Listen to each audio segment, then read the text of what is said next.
Jean-Benoît Tisserand, maire de Remiremont, quels étaient hier soir les sujets du conseil municipal? Alors au niveau du conseil municipal, le point le plus important c'était évidemment le vote du budget. Il y a quelques jours on s'est réuni le conseil municipal pour définir les grandes orientations budgétaires que j'ai présentées, que mes adjoints ont présentées en fonction de leur délégation. Mais c'est sûr que ce soir c'était beaucoup de chiffres par rapport au budget de fonctionnement, par rapport au budget d'investissement. Donc j'ai souhaité avec mon équipe que ce soit un budget ambitieux, parce qu'il y a pas mal de choses qu'on va continuer à faire cette année et qu'on va faire tout au long du mandat, mais aussi un budget raisonnable, parce que moi j'ai à cœur que l'argent public soit bien utilisé. Donc j'ai travaillé longuement avec mon administration, avec toute mon équipe, pour faire en sorte de se dégager des marges pour pouvoir justement investir sur Remiremont.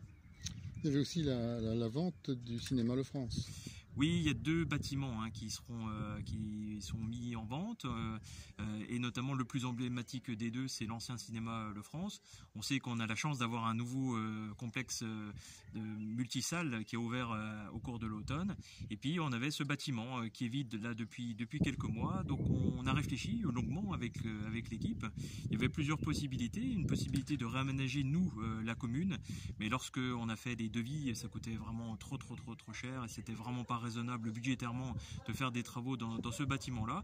Et donc on a lancé un appel à projet et on a plusieurs investisseurs privés qui se sont présentés, notamment un couple de Romains-Montains qui souhaite investir dans ce bâtiment pour le rénover intégralement et pour en faire des logements de haut standing, et donc et aussi un commerce un petit peu innovant. Ils nous ont pas dit encore quoi pour le moment, mais c'est vrai que c'est un couple sérieux qui veut investir sur Remiremont. D'autres sujets encore? Déjà, on a eu aussi la chance d'avoir la visite du député Christophe Naegelen, qui a pu expliquer son travail de parlementaire. D'ailleurs, on avait même 2 parlementaires autour de la table, puisque, comme vous le savez, Jean Ingret, désormais sénateur, est toujours conseiller municipal. Il fait partie de l'équipe, bien évidemment. Et puis, mais c'est vrai que le sujet principal, c'était quand même bien évidemment le budget, mais aussi les subventions aux associations. C'est vrai que les associations ont connu pas mal de pertes d'adhérents, entre 30 et 40% selon les associations.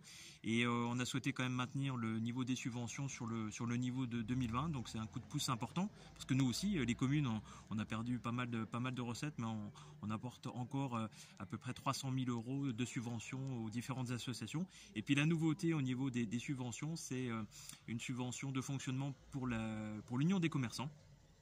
Parce qu'on sait que le commerce est vital sur Remiremont. On a une union des commerçants qui est dynamique, qui va continuer à être dynamique dans les années à venir, et donc une subvention importante qu'on lui apporte à partir de cette année pour l'URCA.